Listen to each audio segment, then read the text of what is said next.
And overpowered by memory, both men gave way to grief. Priam wept freely for man, killing Hector, throbbing, crouching before Achilles' feet as Achilles wept himself, now for his father, now for Patroclus once again, and their sobbing rose and fell throughout the house. Ugh. The context of this, friends, is that I have not read the Song of Achilles, and I have not read the Iliad in quite some time. But I was just scrolling mindlessly through Instagram Reels because I deleted TikTok and I'm a Reels person now, which I know is not that much better, but whatever. So I was scrolling through and I saw a line from the very end of the Song of Achilles that wrecked my entire fucking day. And so then, of course, I had to send it to Ryn because I know that you've read it. And it's rough. I'm sure it's a beautiful book, but god damn. He weeps as he lifts me onto our bed. My corpse sags. It is warm in the tent, and the smell will come soon. He does not seem to care. He holds me all night long, pressing my cold hands to his mouth. I'm going to cry real tears on the podcast. And it's not even going to be about the book that we're here to discuss. Oh, Song of Achilles wrecked me for... Song of Achilles just absolutely destroyed me. Especially even more so when you remember, like, they're like 16. That makes it so much worse. Oh my god. Through a good portion of it, at least at the beginning. And then, you know, the war lasts 10 years, but... Now I'm going to have to listen to that again when I read this podcast read in the voice of someone I love, and then I'm going to cry. That's real. And I was thinking, I was like, man, what's our banter going to be for this episode? It's going to be about historical queers. Okay, and sure. The fact that if you take the most famous and powerful warrior in Greece and you kill his boyfriend, it's going to be really bad for you. Mm-hmm. I think that's a safe assumption. Has anything more lighthearted been going on in your life? As I drop my little fidget onto my computer. No, I don't think so. I think... I don't have any fidgets for this episode. I have on the table, I have a lemon that I might peel the sticker off and put back on. And I have a mug, and I'll probably play with the wires on my headphones because I have very fancy editing and recording headphones that are wired to my computer.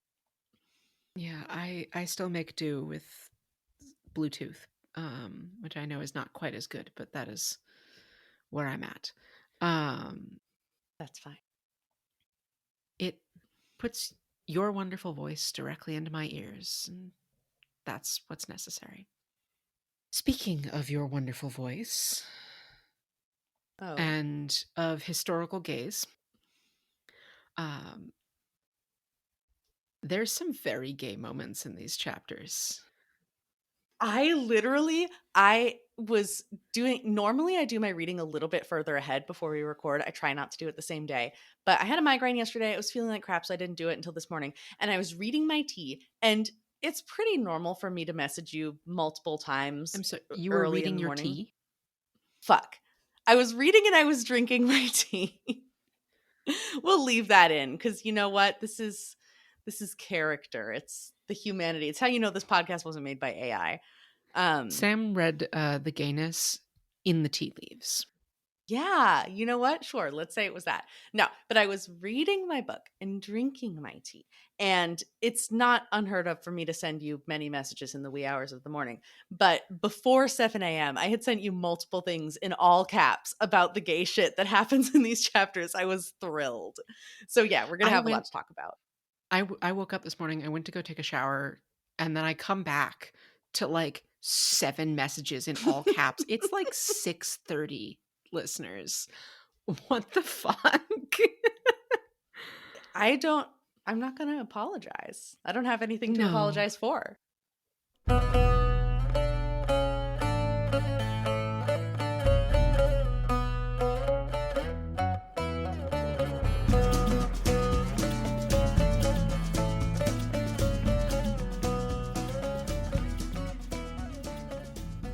Do we want to jump into the chapters? I would love to jump into the chapters. So we start off sort of picking up right where we left off. Wait, should we do our like intro of the show? Our hello everyone. This is the podcast you're listening to. Oh my Like that. God. Incredibly delayed at this point. Well, it's good to do. There's times when I'm editing the show. There's been 1 or 2 times where you haven't said hello, everyone. And then I just struggle because I don't know where to cut it. I'm like, Ryn didn't do the thing. Where's my structure? Say We're the gonna have to line, put Bart. I see you shiver with anticipation. In 5 episodes from now. I can edit that to be as long as you want. So it's not 20 seconds long? No, so it could be longer. Hello, everyone. Hello, everyone. And welcome back to this episode of The Fandom Apprentice. We are your hosts. I'm Ryn. I'm Sam. Hello. And we are going through Lord of the Rings, line by line, page by page, chapter by chapter. This is a return journey for me from a childhood obsessed with the series. And for Sam, not so much. Yeah, this is a new journey for me, but we are pretty well into it now. We are almost at the end of the 2 towers. We only have 2 chapters left after this. We are embarking on the last part of our journey. And there's a whole other book. When did it say they were entering the last phase of their journey? How long ago was that? The end of Fellowship. Yeah. Mm-hmm. So I'll believe it when I see it. Yeah. But as we enter this last phase of the journey, Faramir gives them food and tells them that, the land they're going through is completely empty. This is chapter 7, Journey to the Crossroads, by the way, for those keeping score at home. Thank you. There's other things we can keep score with Faramir, too. Yeah. I think we've pretty firmly established, Gimli and Legolas keep their score, and Faramir and 300 of his men, they do what they're going to do. Yeah. But Faramir gives them food, tells them the land they're going through is empty, and that the quiet is more concerning than the noise. Yeah, there is a waiting silence, which I hate. My eyes went so wide reading this first thing in the morning. Like, okay, I'm awake. What the fuck is happening? Yeah. The silence waiting for you is really not what you want to hear. Mm-mm. It broods above the nameless land.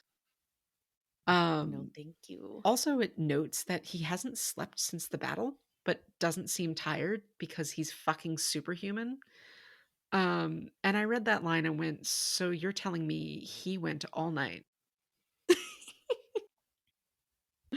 I wrote stamina noted.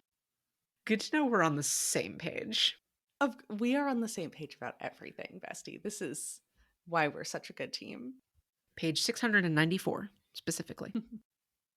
But then says that he has no fitting gifts to give you at our parting. Bestie, you've already given them food and a place to rest and information. And now also hand-carved good walking sticks. Which have been cut down to their height because they're hobbits, they're small, which I love. And I feel like their walking sticks are such an iconic part of their imagery. When I think of Sam and Frodo, I think of them with their walking sticks and with their Lorien cloaks.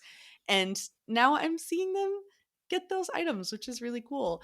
And I'm also just loving this gift giving, these quest rewards that they're getting every time they encounter these powerful people. It's just fun. It's a nice little way to progress the story and give them more gear and more good stuff. Someone tell that to our DM who hasn't given us items in a hot minute. Listen, I don't think at this point I would trust anything that Pat gives us. I've already taken a cursed sword, so a cursed sword where really the true curse is just that my little baby human warlock with a dexterity of like 14 just can't hit anything. So I think my future strategy is she's just going to use it for style points and still cast Eldritch Blast, but have it come out the tip of the sword. It's just going to be a prop because she can't fucking hit anything. The real curse is the friends we made along the way. Yeah. Anyway, so they've got their walking sticks. Did you have? Oh, and also Gollum doesn't get a gift because he sucks. So no walking stick for Gollum. Well, and as they're leaving, Faramir insists that he has to blindfold Gollum. Hmm. But Frodo has learned from wandering with Aragorn and goes, fuck it, just blindfold us all. Yeah, because he knows that if they just try to do Gollum, then he's gonna scream and cry, and it's gonna be a whole big production. So he says, just fuck it, do all of us. But it was still a nice gesture of trust that Faramir was saying, basically by custom, by like the law of this super secret hideaway, I should blind you, but like I trust you, you're fine. So it's still nice that he has that confidence in them and that they've so quickly developed this rapport. But it is a nice little callback to our last blindfolding scene. Yeah. As soon as Faramir leaves them, Gollum gets pissy immediately. So can we talk about Faramir leaving them, please? And what happens? Please. Because that was the thing that I texted you about in all caps. So let's see. I have the line. Okay, so he's wishing them well, sending them off with this blessingy formal language that we love. And then he embraced the hobbits then, after the manner of his people, stooping and placing his hands upon their shoulders and kissing their foreheads. Go with the goodwill of all men, he said. It is the custom of his people to kiss the homies. I was so excited. Oh my god. Incredible. Amazing. So good. I love it. As heavy proponents of the platonic forehead kiss, Mhm. we're in agreement with this. Absolutely wonderful. And I was also just like envisioning, when you like play sports as a child and then at the end of the game you have to do like the good game, good game, good game, good game, with like all 300 men just going like down a line. You just got to get um through all of them. yeah, but then as Faramir leaves, I get sad because Mhm. that's all 300 of my boyfriends leaving. Yeah. um I hope they come back. I don't want this to be the last that we see of them because I've gotten really attached to Faramir in this short time. yeah, I will say nothing about this. That's fair. That is your role. That is. But as Faramir leaves, Gollum gets pissed off about him immediately. And Mhm. Frodo's like, bitch, they were merciful to you. If you can't say anything nice, don't say anything at all. And I find myself in the unenviable position of defending Smeagol. Okay, let's hear it. They didn't show him mercy. They just didn't kill him. That's not really merciful. They still bound him. They kept him locked away. They blindfolded him. And if Frodo hadn't defended him, they would have killed him in an instant, right? Um, they basically were like, "This is a creepy looking motherfucker. Let's just shoot him." And Frodo has tricked him on multiple occasions now, like led him into a trap. Um, you know, Smeagol has had like multiple opportunities to hurt them and Mhm. hasn't, to lead them into danger. He is self-serving. There's no doubt about that. But I don't think he's necessarily evil, right? He's a being that has perhaps always been a little bit selfish and then has been driven completely mad by centuries of isolation with one of the most powerful magical objects in Middle-earth. But doesn't that make you evil though? Like No, because like even after those centuries of isolation, he's kind of just like a selfish dick who doesn't really see anyone else's life as valuable, right? mhm. He's not going to automatically cast off anyone else's life, but he's also like not going to help them unless it helps him. He's not seeking power. right? He's not corrupted or, sure that he would be corrupted in the way that like Boromir or Galadriel were, Mhm. right?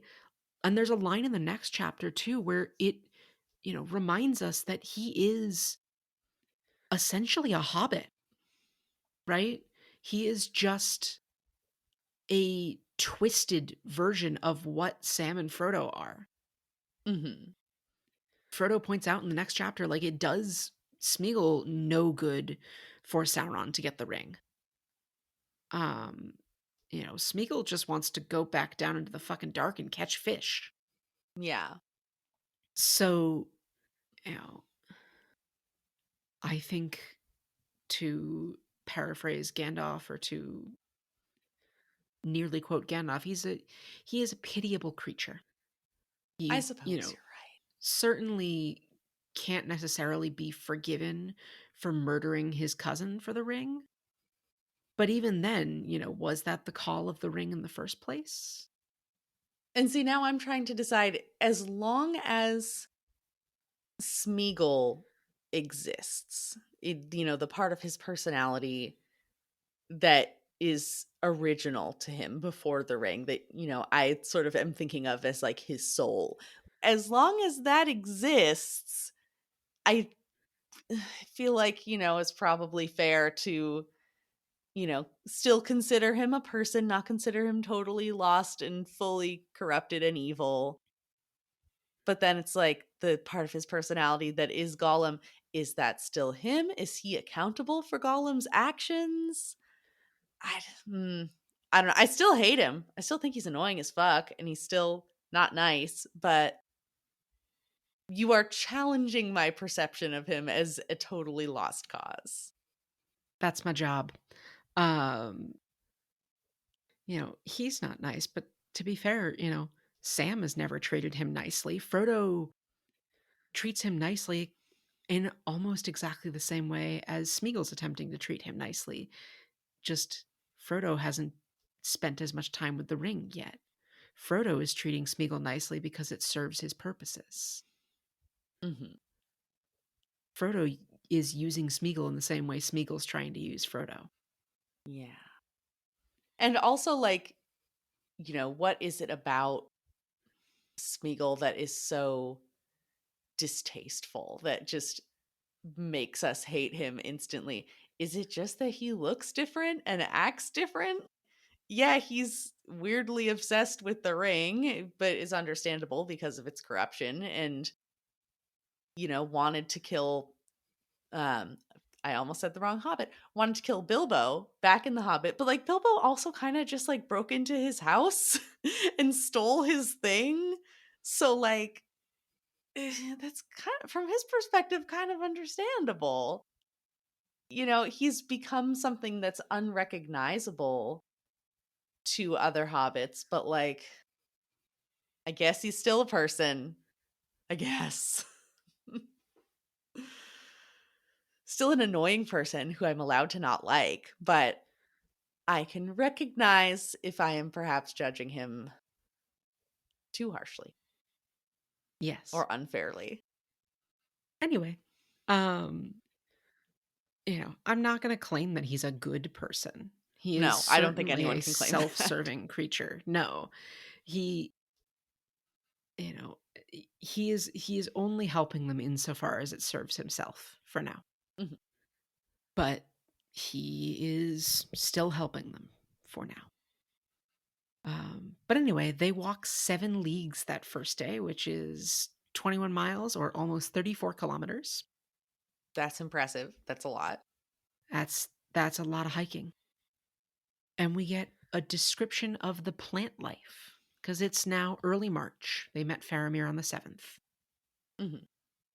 So they see holly slash winterberries, ilex, which is the ilexes it describes, ash trees, oaks, celandine or celandine. I'm not sure what the pronunciation is of that one.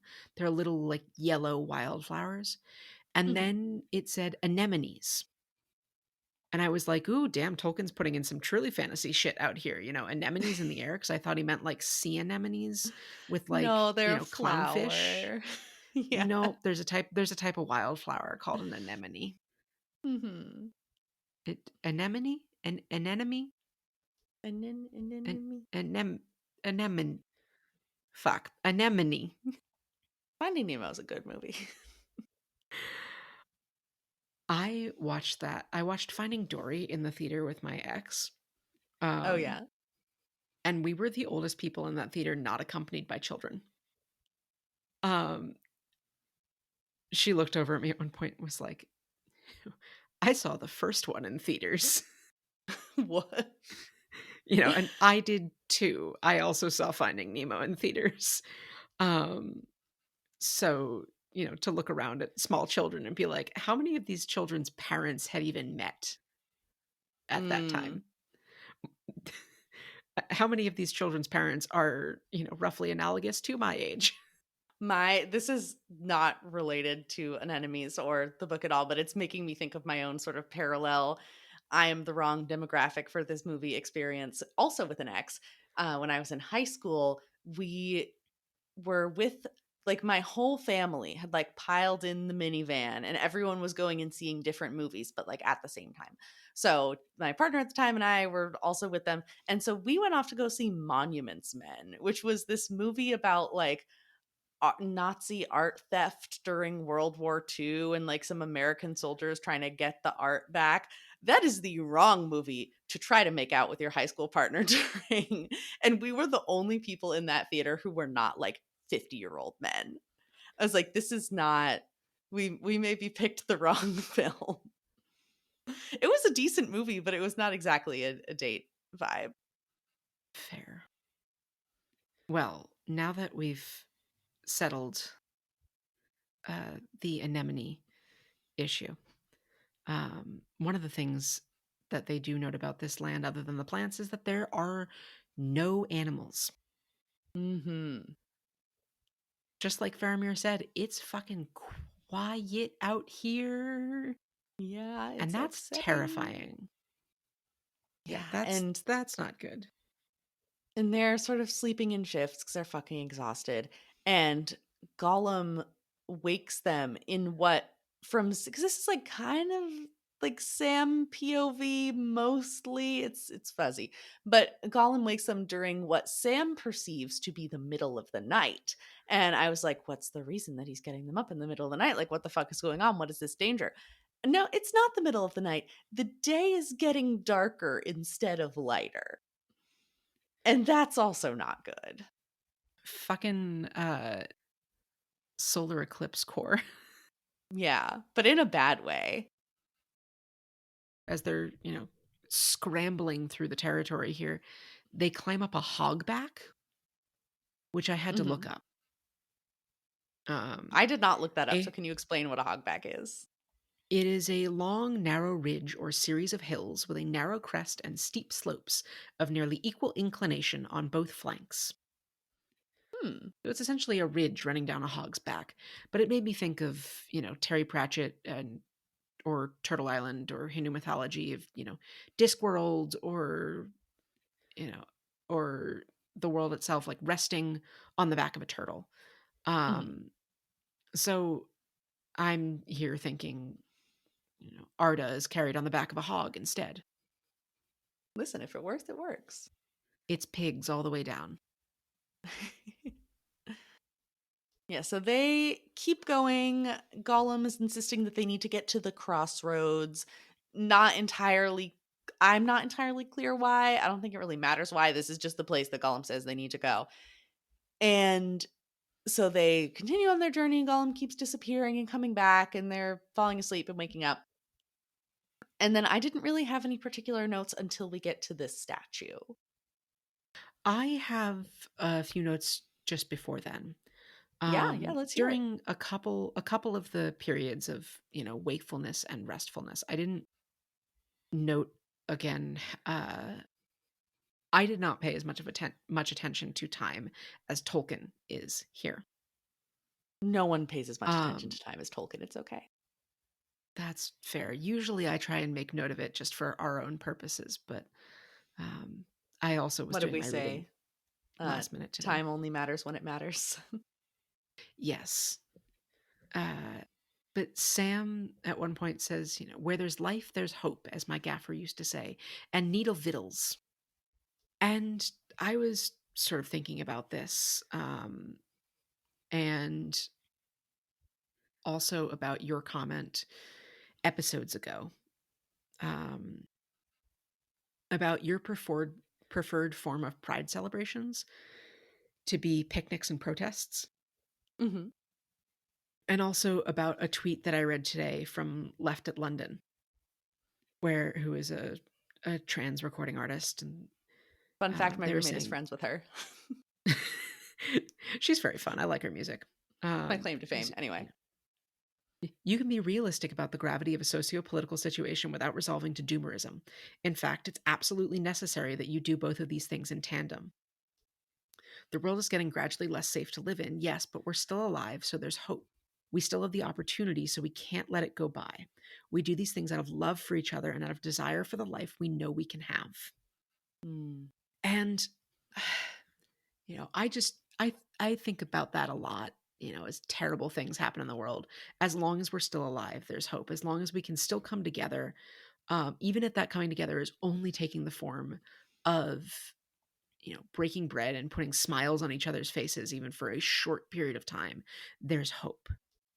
Mm-hmm. We can always do something to make the world a little bit better, even just a little bit.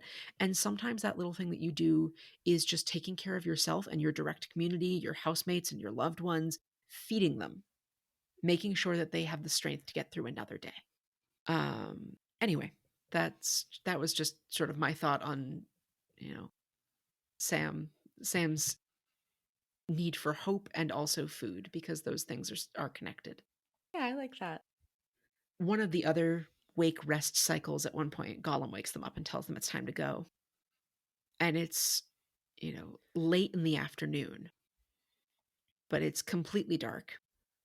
And Sam goes, go now. What's your little game? It isn't time yet. It can't be tea time even. Leastways not in decent places where there is tea time. And Gollum goes, silly. We are not in decent places.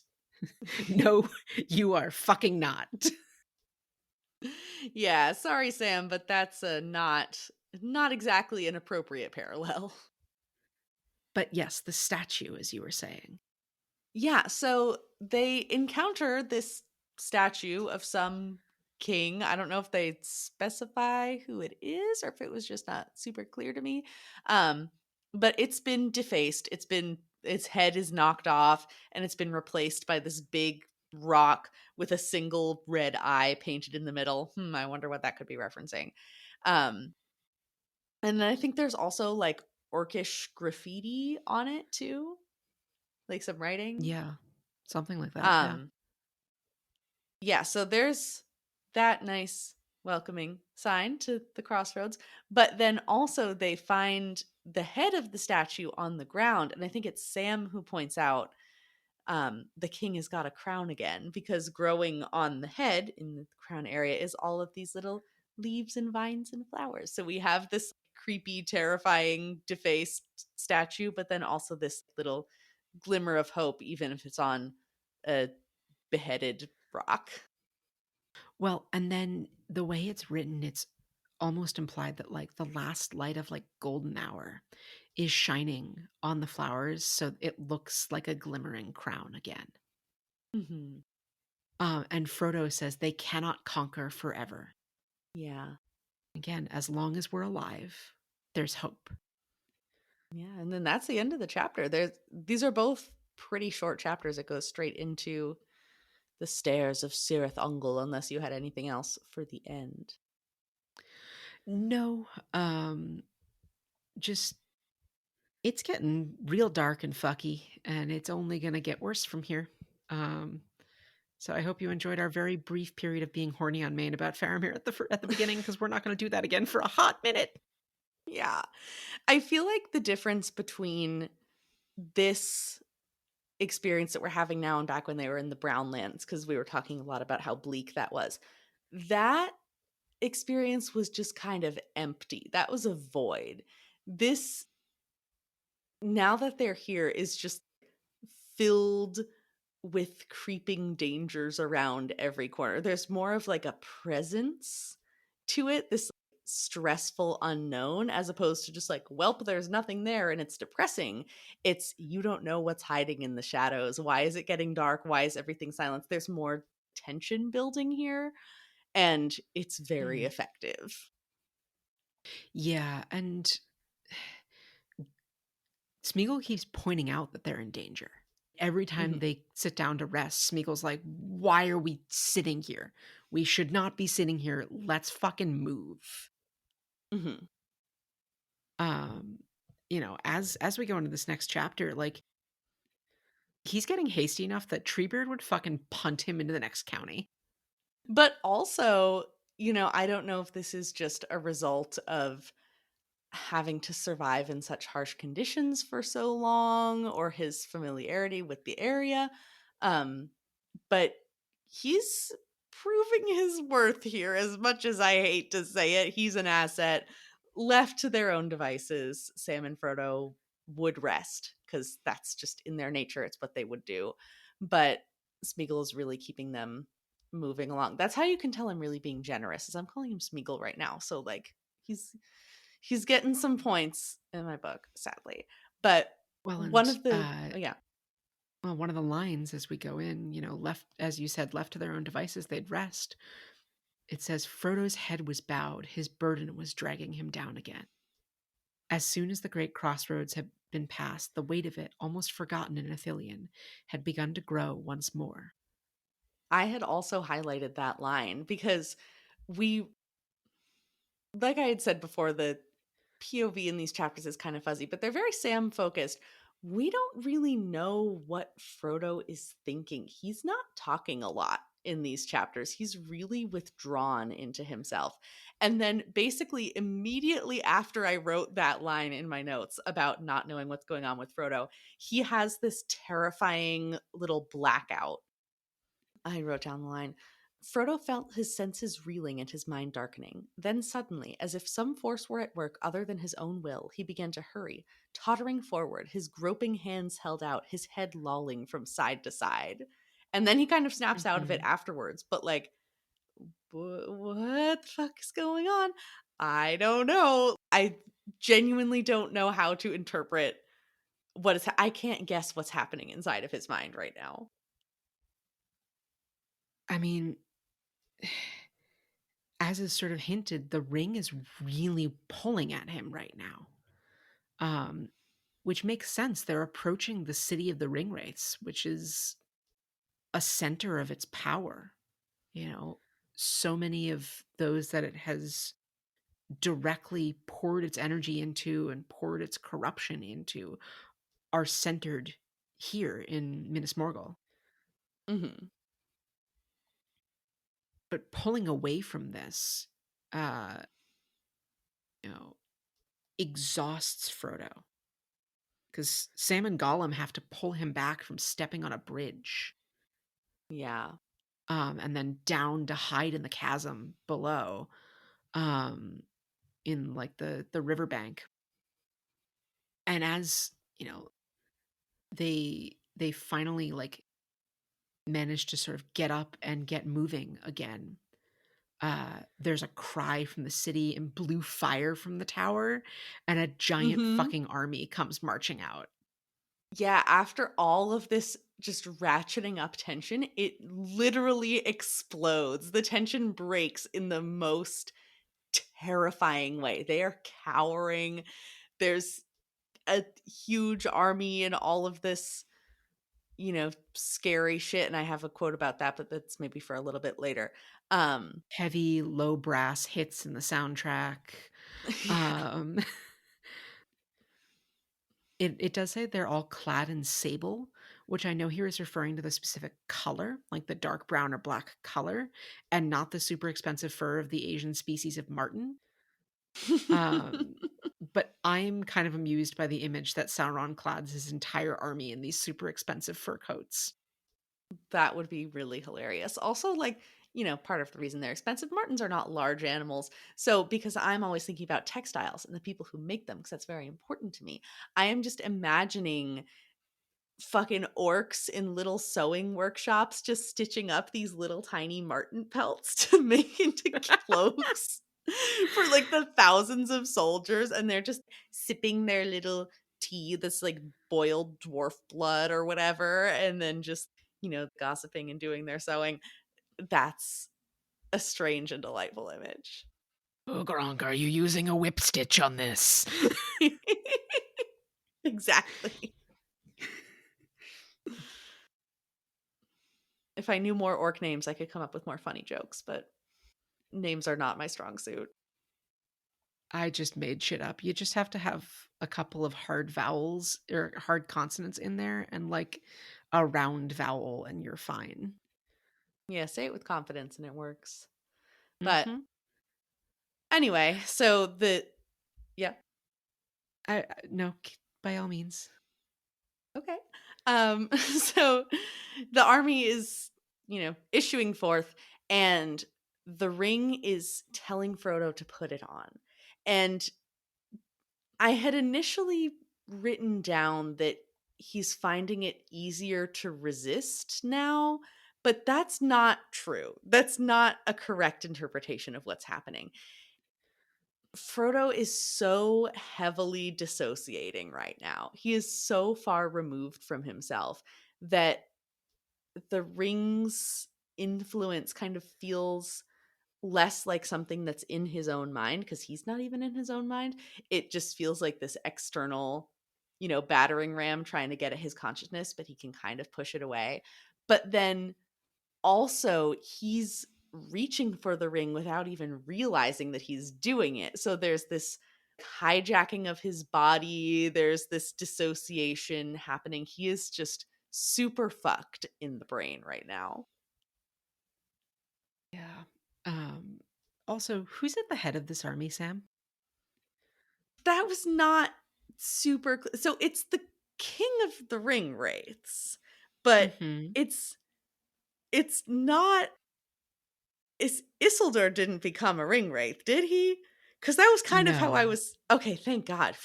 Because I was like, oh no, I'm like maybe misinterpreting the way this is being described. But it's their king, whoever that is. Who is that? The Witch King of Angmar. I have heard that name before, and I know to be scared of him. Um as I don't remember whether he's explicitly identified in uh Fellowship. But this is the leader of the Black Riders who stabbed Frodo on Amon Sul on Weathertop. And Okay. also the beings who are buried in the Barrow Downs, the people who are buried there, are the people Mhm. that fought the men of Carn Dûm, who were allies of the realm of Angmar, far to the north, ruled by the Witch King. Okay, that's why I remember the name. Yeah, because you had mentioned it back at the Yeah, Barrow Downs. Yeah, not good. Not good. Don't want to fuck with this guy. no, absolutely not. Um, Frodo, I feel like, yeah, he he escapes by dissociating super heavily and dissociating so heavily that he also remembers the Phial of Galadriel. Yeah, and he ends up grabbing for that instead of the ring, and it seems to help. He doesn't open it, but even just holding it kind of helps him regain control of his faculties.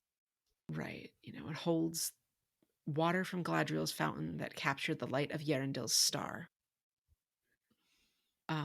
Frodo's blaming himself as the army goes by. He feels like he's at fault for taking too long on the journey, and now Gondor's going to fall. Mhm. And that's an understandable feeling, because the quote that I had written down was, "So great an army had never issued from that vale since the days of Isildur's might. No host so fell and strong in arms had yet assailed the fords of Anduin, and yet it was but one and not the greatest of the hosts that Mordor now sent forth." That's Hmm. bad. That's not comforting. This is just one. It's not even the strongest one. So, yeah, you know what? If I was Frodo and I was having my will eroded by the ring, and I was also just me and I tend to blame myself for things anyway, yeah, that's not really a comforting sight. Obviously, it's not No, his that's fault, but I fair. understand why he feels that way. No, that's very fair. Um, but again, we can't slip into doomerism. Hmm. You know, we are but one person who can do small things to improve our situation. And Frodo has a hefty responsibility laid on him, but you know, he'll keep working towards completing his goal. He can't complete any his goal any faster than he was already going to. Mhm. Pushing himself too much is only going to lead to ruin. Yeah. You can't give more than 100%. Um anyway, they continue walking and Gollum warns them once again that they're definitely still most certainly in danger. Yep, maybe a little less danger now, but it's still not good. There's a lot of stairs. I mean, the stairs are in the title of the chapter. There's a great many of them. And there's some tunnels, and they eventually are able to find a place to rest for a little while. And Frodo and Sam have a little bit of levity, at least a conversation that's not immediately about doom. And they talk about stories and what it means that they're in one, that they're part of a story that's ongoing. They are their own story. I'm sure that you have thoughts on this. You'd best start believing in ghost stories. You're in one. Um One thing before we got into the stories thing Yeah, yeah. was they refer to Mordor as the nameless land. And that's an extension of the people of Gondor not referring to Sauron's name because names have power and a denial of a name is an attempt at a denial of power. Mhm. And on the one hand, great. On the other hand, J.K. Rowling was half right on this one thing. I wouldn't necessarily say that fear of a name increases fear of a thing itself, but denial of a name doesn't really give it extra power or take away any of its power. It just lets it skate by, Mhm. sometimes unnoticed to then gather more power in the future, right? Yeah. Sometimes we should be afraid of a thing, when it rears its ugly head. Let's call a genocide a genocide. Let's call fascism fascism. And let's call Mordor Mordor. Mhm. Be wary of the fact that it is Sauron's land. Yes, in this world where names have power and like speaking his name may actually direct his gaze to you, that's a different story, I suppose. Um, but don't be like the nameless land. Woo! It's got a lot of names. Use one of them. Yeah. The nameless fear. No, we know what the fear is. Mhm. You can't like de-identify it here, unfortunately. And knowing what the fear is and being aware of it is only going to help us prepare for it. Was one of But our yes, gay robot novellas talking about the purpose of fear? Because I know that I just read a book where that was a big discussion, basically about fear being a necessary feeling for humans, and in this case, human like beings.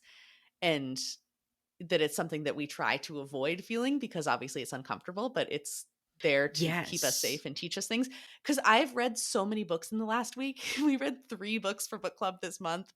And I don't remember if that was in one of those books or which book it was, but it was probably one of it them, right? was. It was in Psalm for the Wild Built by Becky Okay. Chambers. Okay. And there was a Excellent whole book. section, Good book. yeah, incredible, incredible little short story, or novella, technically, um, in which they have this whole discussion about how organic beings are sort of hardwired to avoid fear and pain, Hmm. you know, and the avoidance of those things is more or less our evolutionary prerogative, right? Um, but that fear and pain in the context of a whole ecosystem sometimes is a necessary thing, right? Um, it gives the example of wolves being hunted out of an area. And when the Hmm. wolves are hunted out of an area, the elk explode the elk population explodes because the elk are no longer afraid of being in that area, right? The elk have nothing to fear anymore. There's no predators. And so they start trampling all the undergrowth and eating all the plants. And um, that removal of, plant biodiversity and plant life means that the other primary consumers who uh, feed on those plants also suffer. It affects the whole ecosystem, removing one species. You know, to the elk, though, that was paradise, right? Mhm. There's no hunters, there's no predators. They don't have to fear anymore.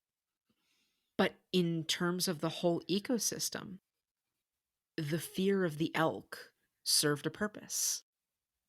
Yeah. And something that you are frequently telling me when I am complaining to you of being very anxious about something or another. And you're, reminding me that A, this is a consequence of our highly developed brains that have learned how to use tools and can make connections between things that maybe shouldn't be connected. And B, it is just your brain trying to keep you safe. And there is a purpose for these feelings. And obviously they're uncomfortable and we don't like them, but it is a useful thing to think about. Yeah. Um, but in this avoidance of fear, Frodo and Sam are telling each other stories, like you said. Hmm. And Sam points out, you know, they're in their own story. Now that he's in one, he doesn't think that like people went out seeking the perils that they found in stories. All these heroes of the great tales, they weren't looking for peril. They just kind of landed in the story. Hmm. Their paths were already laid out for them. And they just followed the paths. They weren't actively seeking to walk into danger. Yeah, and they're talking about, you get Sam talking about the old stories and the Silmaril and the vial of light that Frodo has. And he says, "And why, sir, I never thought of that before. You've got some of the light in it in that star glass that the lady gave you. Why, to think of it, we're in the same tale still. It's going on. Don't the great tales never end?" Well, and I love that to think about now, going back to Tolkien's classical education Hmm. and thinking about Virgil's Aeneid, which was commissioned as an epic for Rome to create this great founding tale for Rome, that all of Rome could rally behind. And Virgil did that by connecting it to the Iliad, by Hmm. creating a connection uh, for Rome and for Romans to these ancient histories, to these popular tales, to these ancient mythological stories, by claiming Prince Aeneas of Troy escaped the fall and went on to found what would later become Rome. Hmm.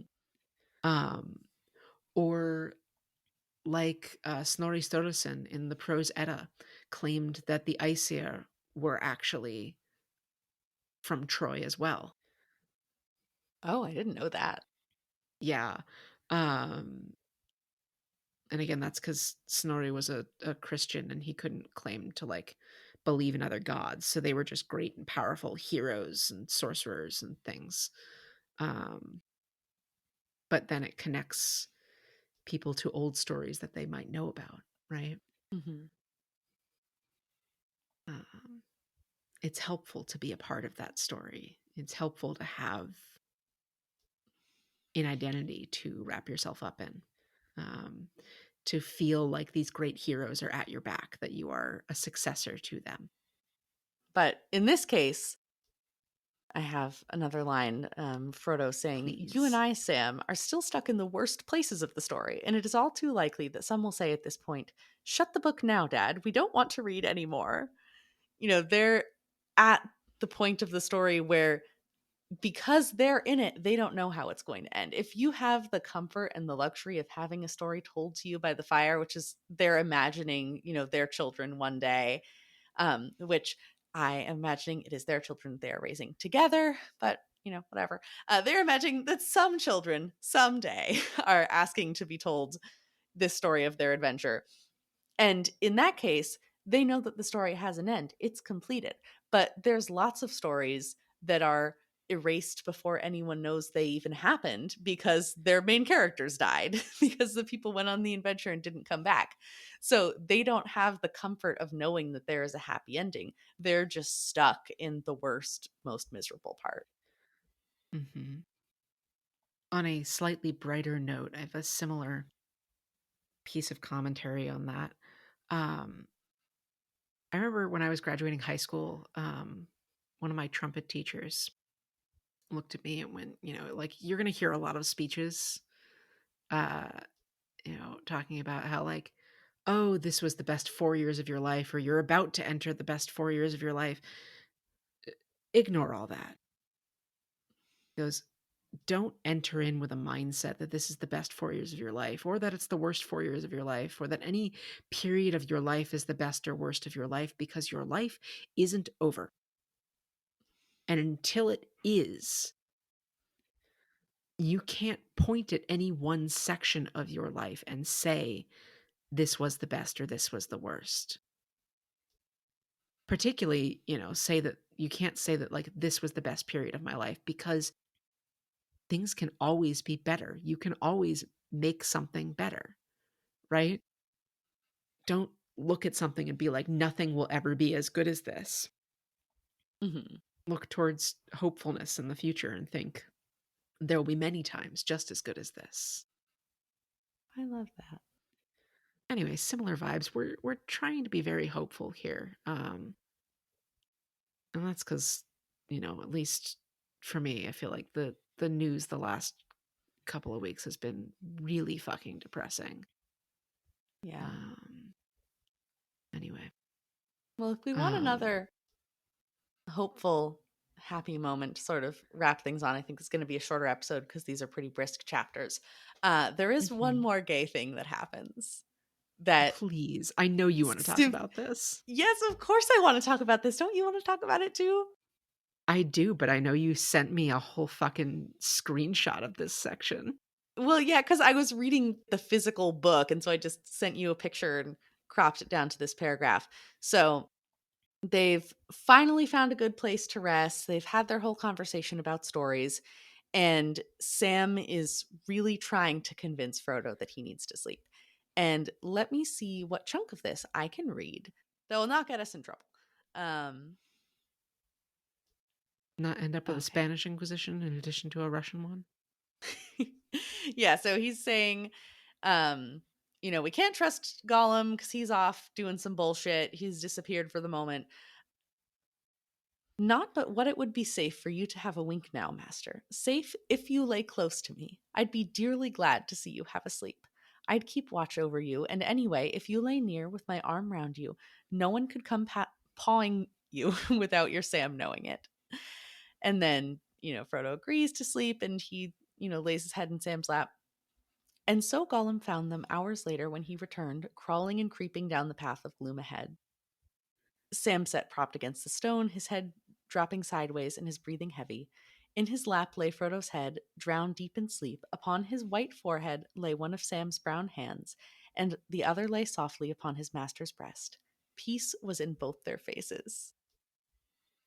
That's good. That's so good. Mhm. It's fucking just so adorable. They are so in love. Yeah.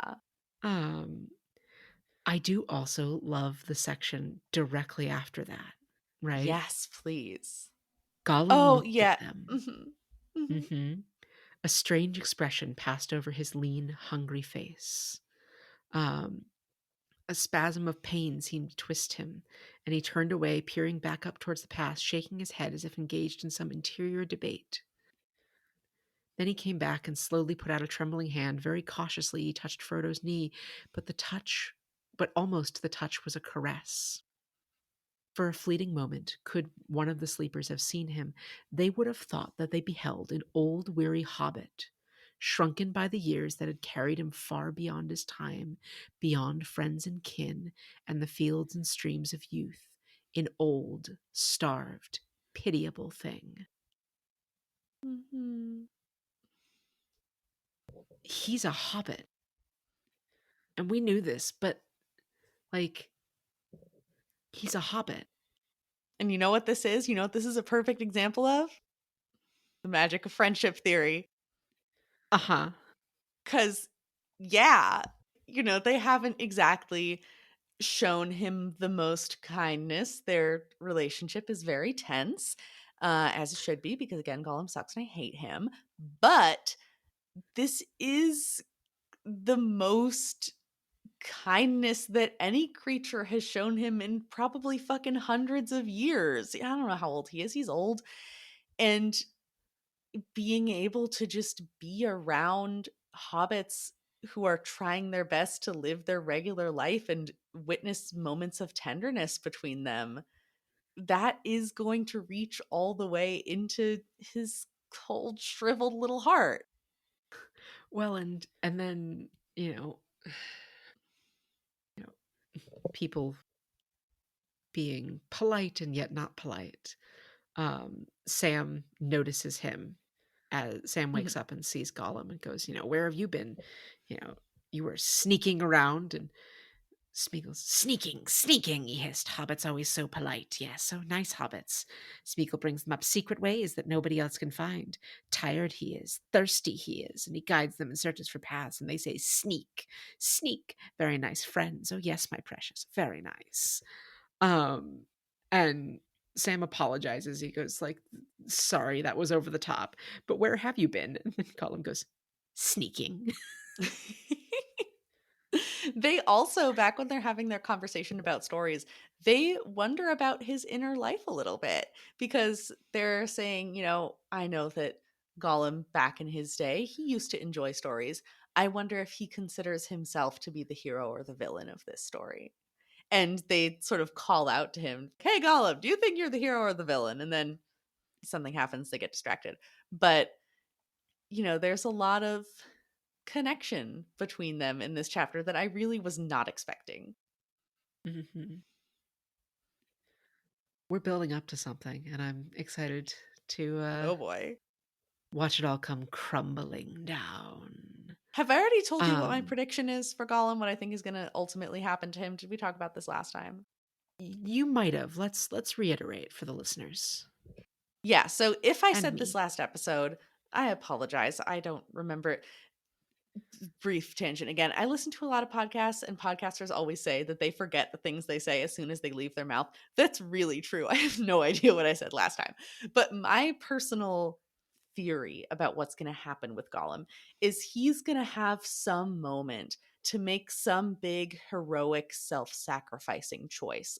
He's not going to live happily ever after in his cave or be reintegrated into society in the Shire. He's going to die, but it's going to be some kind of big moment in service to the story where he gets to make a choice and either overcome the Gollum personality or the Smeagol and the Gollum personality can come to some sort of agreement, and he'll have this like beautiful nirvana inner peace fully realized moment and then fucking kick it. And so I think that might be what we're building up to, but I don't know. We'll see.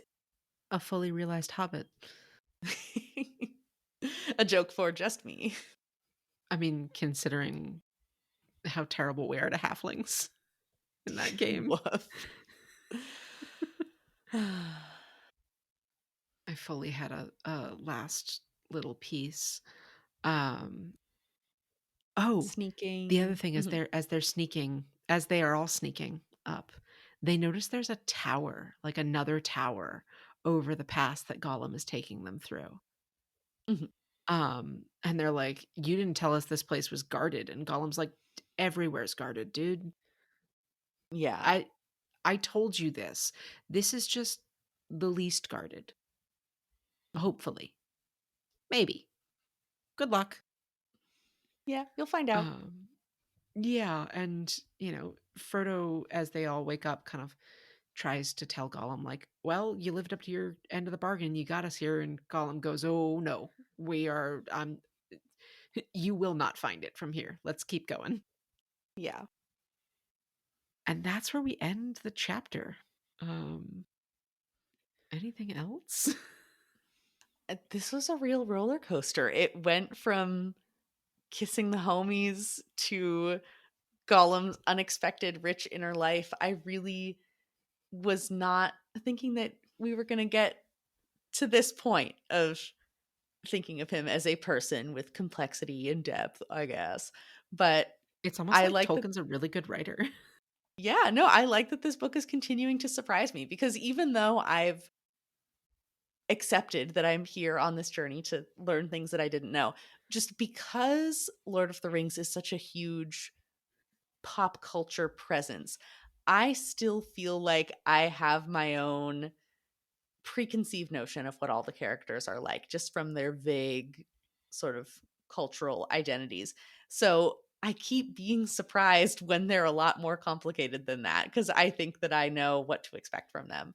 But yeah, it keeps surprising me and I'm really enjoying it. I think, one of the biggest pieces that I keep really enjoying so far is Tolkien attempting to create a really stark black and white morality and then writing these beautiful shades of gray into all of his characters. Mhm. Or we're just reading that into them. Yeah, honestly, I don't know. Because I now that we're so deep into this queer reading and, with all of the other lenses that we're bringing to it, and I've mentioned this before too, I can't imagine experiencing this story any other way.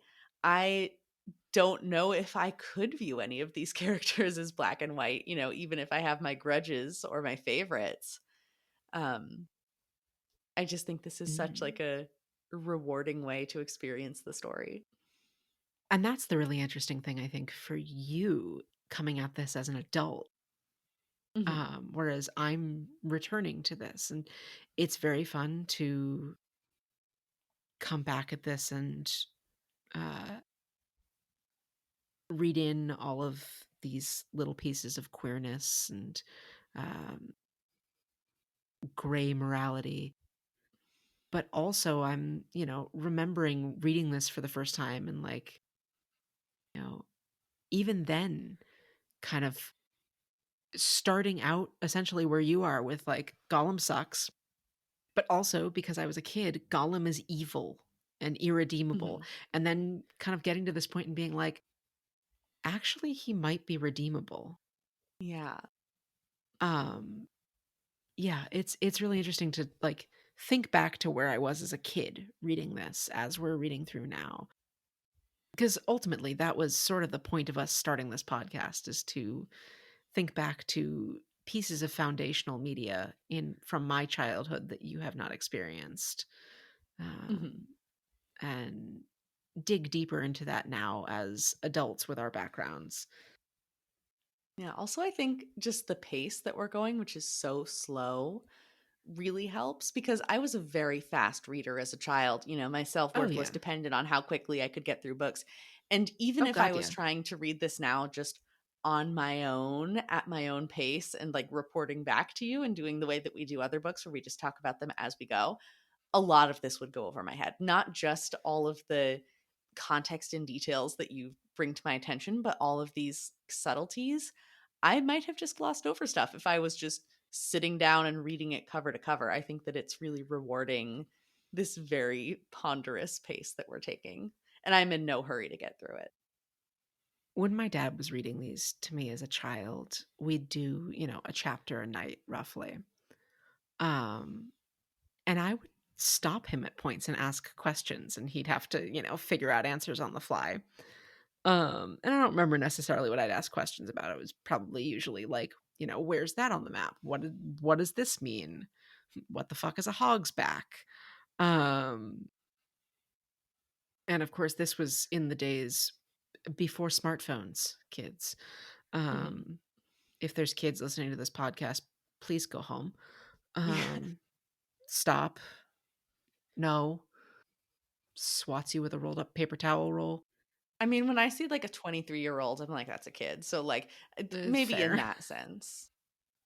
Um, yeah, and so like, questions couldn't just be answered at your fingertips. And so my dad had to remember, from his previous readings of the books and his readings of the other parts of the legendarium. That reminds me of one of my very good childhood friends, Naomi, also listener of the show. Hi. Naomi, your mom is so cool. She is Naomi's mom is like one of the smartest people I've ever met.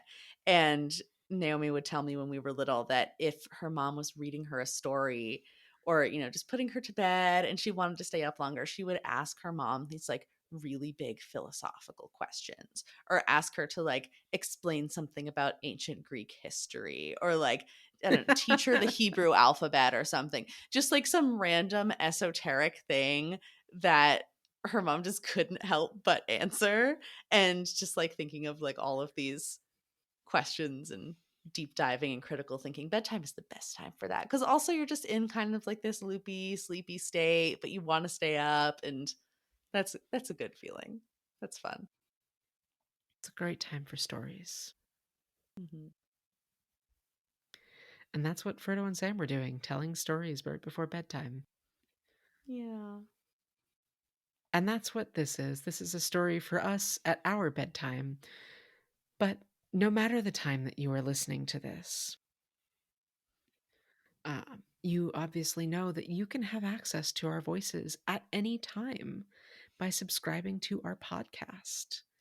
You'll get new episodes immediately when they drop. And you can listen to our entire backlog whenever you so choose. You can also interact with us directly on our social media at FanAppPod on Instagram, TikTok, Twitter, and Tumblr. And you can always send us an email at thefandomapprentice@gmail.com. Yeah, if you have thoughts, if you have feedback, if there's any particular things coming up that you would really like us to pay attention to or talk about, we are always happy to hear that stuff and take into account anything that you have to say. Yeah. Bonus episode suggestions. The only thing you can't suggest is for us to talk faster. We know that we talk slow, and that's why you can adjust the speed playback on your podcast player of choice. Very Anything true. other than that, though, is fair game. Mm-hmm. It's why I adjust the speed when I'm editing. I have fully fallen asleep while editing this podcast before, because sometimes I'll sit in bed. And I mean, anyone who knows me knows that the moment my butt is in bed, I'm gone. I'm not lasting. But sometimes I'll sit in bed and I'll get like my blanket and I'll get really cozy. And audio editing is very chill. I'm just listening with my headphones on, waiting for something to happen that I need to edit. So then I'm just like listening to the podcast and falling asleep. So, that's a perfectly valid use of a podcast, also. Fair. Very fair.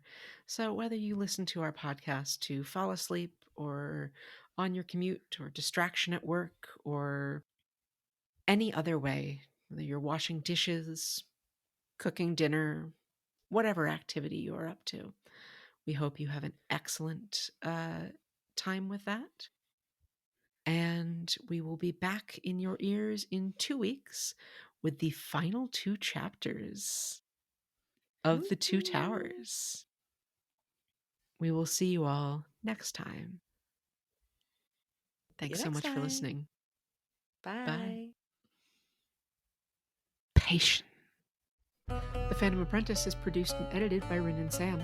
Our music was composed and performed by James, and our art is by Casey Turgeon.